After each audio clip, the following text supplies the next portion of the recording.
जय श्री राम। राजा जनक जी चित्रकूट आ चुके हैं और रामचंद्र जी से मिल लिए। अब स्नान वगैरह कर रहे हैं। आगे की कथा सुनिए। दो समाज निमि राजू रामा, रघुराजू नहाने प्रात सिया रामा। बैठे सब बट बीटप तर रामा, मन मलिन कृष गात सिया रामा। राम सिया राम जय जय राम। जनक जी और श्री राम जी तथा दोनों के समाजों के ने प्रातः काल स्नान किया और सब वट के वृक्ष के नीचे जा बैठे। सबके मन मलिन और तन छीड़ थे।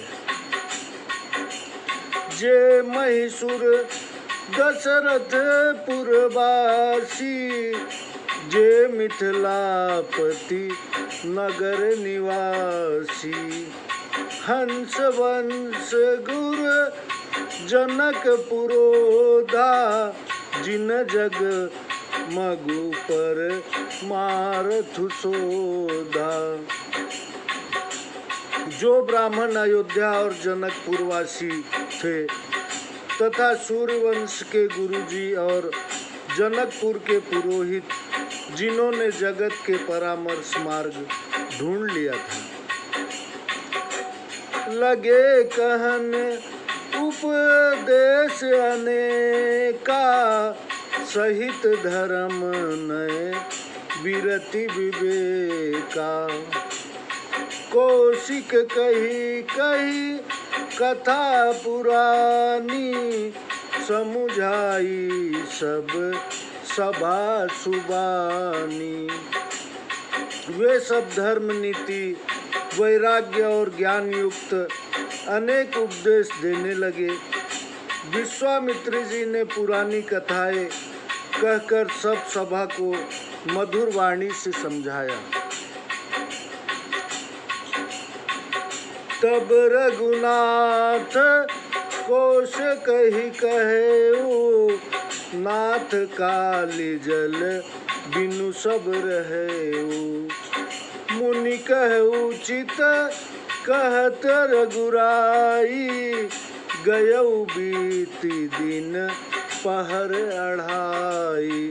राम सिया राम जय जय राम। तब श्री रामचंद्र जी ने विश्वामित्र से कहा, हे नाथ, कल से सब लोग निर्जल ही रहे हैं। यह सुनकर मुनि ने कहा, श्री राम जी ठीक कहते हैं। आज भी 2.5 पहर दिन बीत गया है।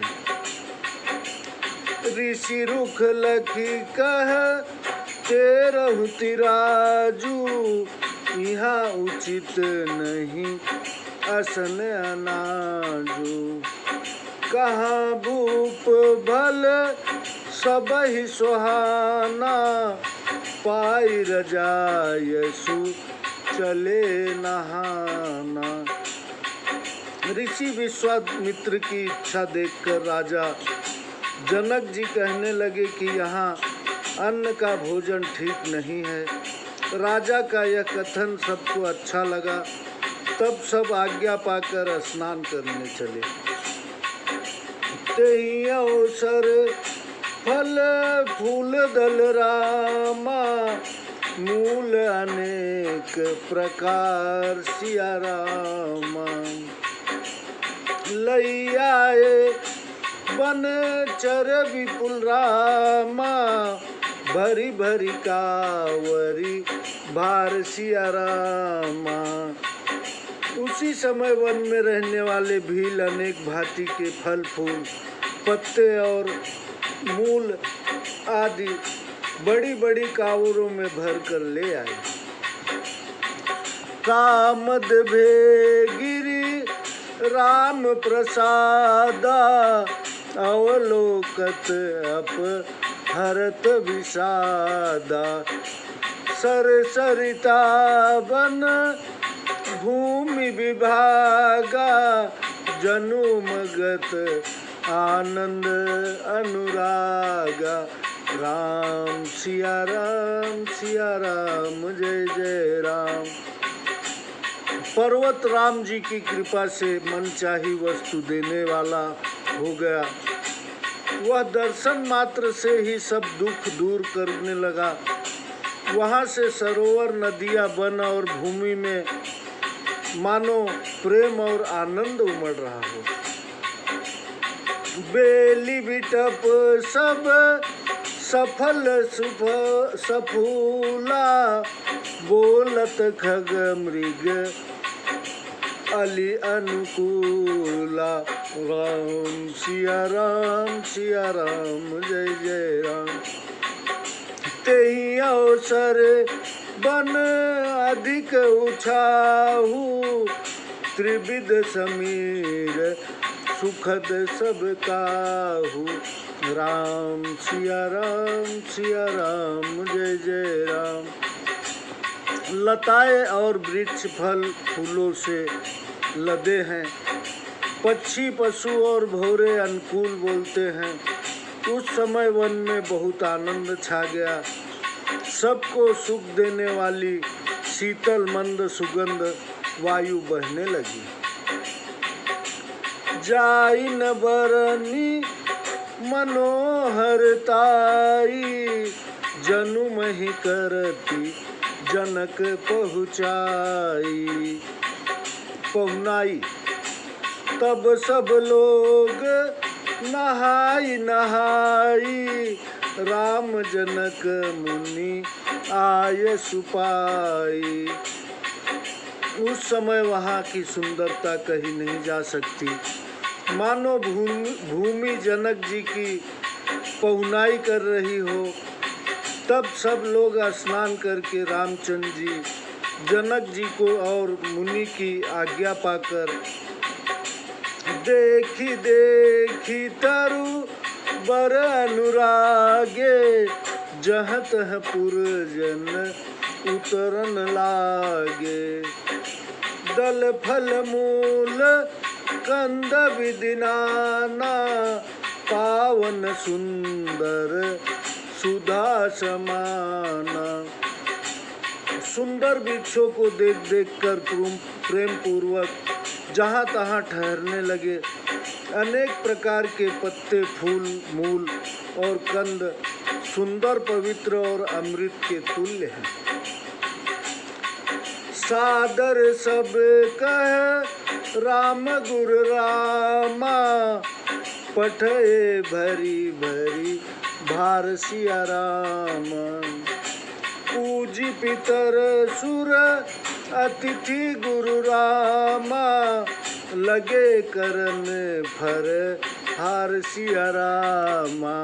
राम सिया राम जय जय राम।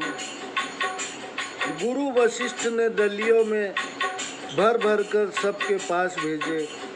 तब वे पितर देवता, गुरु और अतिथि का पूजन कर फलहार करने लगे। यही विधि बासर बीते चारी, राम निरखी नर नारी सुखारी। दूह समाज असी रुचि मन माही, बिनु सिय राम फिरब भल नाही। इस प्रकार 4 दिन बीत गए। सब नर नारी रामचंद्र जी को देखकर सुखी थे। दोनों समाजों में के मन में यह इच्छा थी कि सीता जी और रामचंद्र जी के बिना घर लौटना ठीक नहीं। सीता राम संग बनवासु, कोटि अमरपुर सरिस सुपासु। परिहरि लखन रामु वैदेही, जेहि घर भाव बाम विदितेहि। जनक जी और राम जी के साथ वन में वास करना भी करोड़ों स्वर्ग लोकों के समान सुख देने वाला है। राम लक्ष्मण और सीता जी को छोड़कर जिसे घर भला लगे, भाग्य उसके विपरीत है। दाहिन दयऊ होई जब सब ही, राम समीप बसई बन तब ही। मंदाकिनी मज्जनु तिहु काला, राम दरसु मुद मंगल माला। राम सिया राम जय जय राम। जब सभी पर विधाता की कृपा हो तब वन में रामचंद्र जी के निकट वास हो सकता है, जहाँ तीनों काल मंदाकिनी में स्नान, आनंद मंगल के माला रूप श्री राम जी के दर्शन। अटनु राम गिरि बन तापस थल, असनु जमी सम कंद मूल फल। सुख समेत संबत दुई साता, पल सम होई न जानियहि जाता। सिया राम जय जय राम। रामचंद्र जी के पर्वत वन और तपस्वियों के आश्रम में विचरण और अमृत के तुल्य कंदमूल फल के भोजन है। 14 वर्ष सुख के पलक के समान बीत जाएंगे, जाते हुए नहीं जान पड़ेंगे। जय श्री राम। यही सुख जोगन लोग सब रामा, कहीं कहास भागु सिया रामा। सहज सुभाए समाज दुहुरामा, राम चरण अनुराग सिया रामा। सब लोग कहने लगे कि इस सुख के योग्य हम नहीं हैं, ऐसे हमारे भाग्य कहाँ हैं। दोनों समाजों का सहज स्वभाव से राम जी के चरणों में प्रेम है।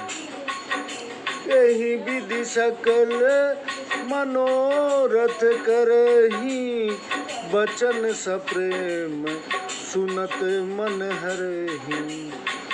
सिय मातु तेहि समय पठाई, दासी देख सुअ सरुआई। राम सिया राम जय जय राम। इसी तरह सब मनोरथ करते हैं।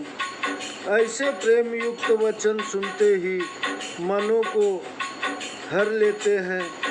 उसी समय सीता जी की माता सुनैना जी की भेजी हुई दासी शुभ अवसर देखकर आई। सावकाश सुने सब सिय सासु, आयु जनक राजर निवासु। कौशल्या सादर सन्मानी, आसन दिए समय समानी। जानकी जी की सब सासुओं को फुर्सत सुनकर राजा जनक जी का रनिवास वहाँ आया। कौशल्या ने आदर के साथ उनका सम्मान किया और समयानुसार सबको आसन लाकर दिया। सीलु सनेहु सकल दुहोरा, द्रवहि देखी सुनी कुलिस कठोरा। पुलक शिथिल तन बारी बिलोचन, महिनख लिखन लगी सब सोचन। राम सिया राम जय जय राम। दोनों ओर के प्रेम और शील को देखकर कठिन वज्र भी पिघल जाते हैं। देह पुलकित और शिथिल है, आँखों में आंसू है। सब पाँव के नखों में से पृथ्वी पर लिखने और सोचने लगे। सब सिय राम प्रीति कैसी मूरति, जनु करुणा बहु बेश विसूरति। सिय मातु कह विधि बुद्धि बाकी, जो पै फेनु फोर पबिटा की। राम सिया राम जय जय राम। वे सब सीताराम जी के प्रेम की सी मूर्तियाँ हैं। मानो करुणा अनेक रूप धारण कर चिंता कर रही है। सीता जी की माता के ने कहा, विधाता की बुद्धि टेढ़ी है, जो दूध के फेन को वज्र की टाकी से फोड़ रहा है। जय श्री राम। कथा बहुत बड़ी हो जाएगी, फिर आप लोगों को सुनने में प्रॉब्लम हो जाएगा, इसलिए थोड़ा 15-15 मिनट की कथा आपको सुना रहा हूँ। कृपया सब्सक्राइब करते रहिए। और राम भजन सुनने में कलयुग में यही बहुत बड़ा फल है, बहुत पुण्य होता है। बहुत पुण्यवान हो जो राम कथा सुन सकोगे, वरना नहीं सुन सकते। जय श्री राम।